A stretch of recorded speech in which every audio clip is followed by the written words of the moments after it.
We're doing the second because sometimes the second is greater than the first. You see the number 8 on top. In Hebrew, 8 is the number for resurrection. Some of y'all about to get resurrected. Check it. Blessed are they who are persecuted for righteousness' sake, for theirs is the kingdom of heaven. Check it. Double stop. Blessed are the poor in spirit, for theirs is the kingdom of heaven. Let me do it one more time for you guys.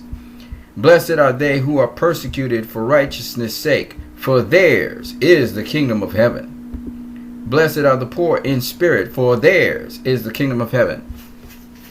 Double take.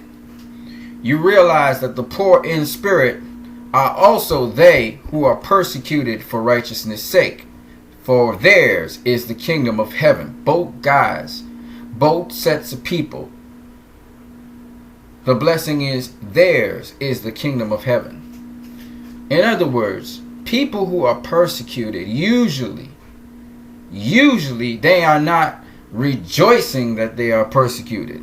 Nonetheless, it is said to rejoice because you know that this happens because you have been following righteous paths.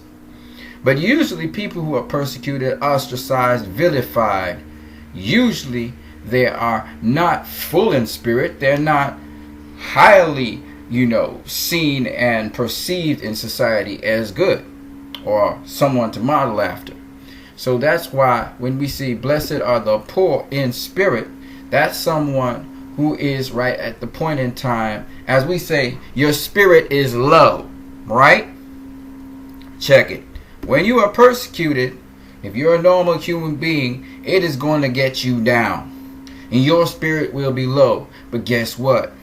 When your spirit is low, that's the time that you can actually listen to God, because you ain't full of yourself and you ain't so proud that you can't listen and you won't listen to anyone else but yourself.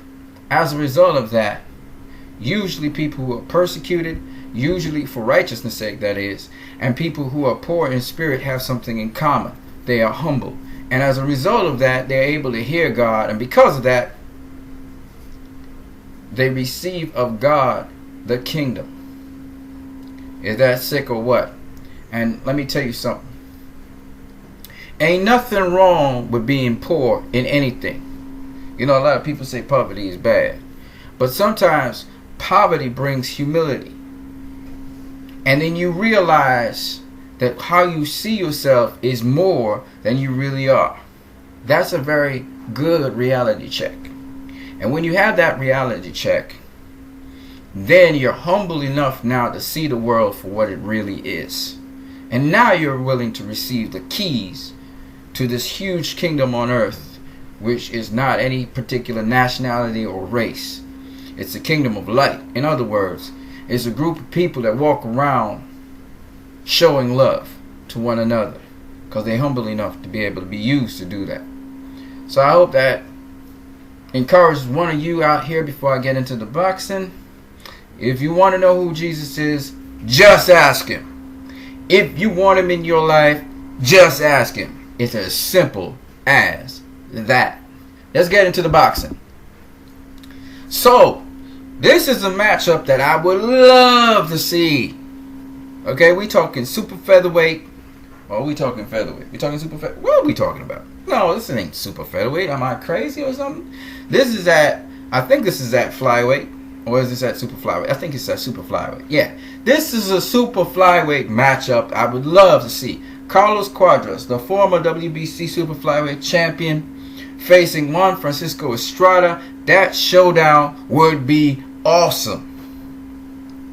And Carlos Cuadras, he has no problem facing Juan Francisco Estrada. So that's something I would love to see. Okay. The other hot topic here. Oh, that's the only hot topic I got actually in boxing. Leave your comments in the comment section below as to who you think would win in a matchup. Carlos Cuadras versus Juan Francisco Estrada. As you know, Juan Francisco Estrada, if I'm not mistaken, he was the unified flyweight champion, right? He was unified flyweight champion. I can't remember which 2 belts he had, but he had 2 belts. Okay, Carlos Cuadras was the WBC super flyweight champion. Carlos Quadras is in the same weight division as Naoya Inoue, as Roman Gonzalez, as the Thai fighter, you know. And now Juan Francisco Estrada seems to have joined in the fray. So I'm really looking forward to that. I would love to see these two guys do what they got to do inside that boxing circle and see how far they go in the super flyweight division. On that note, you guys have a great one.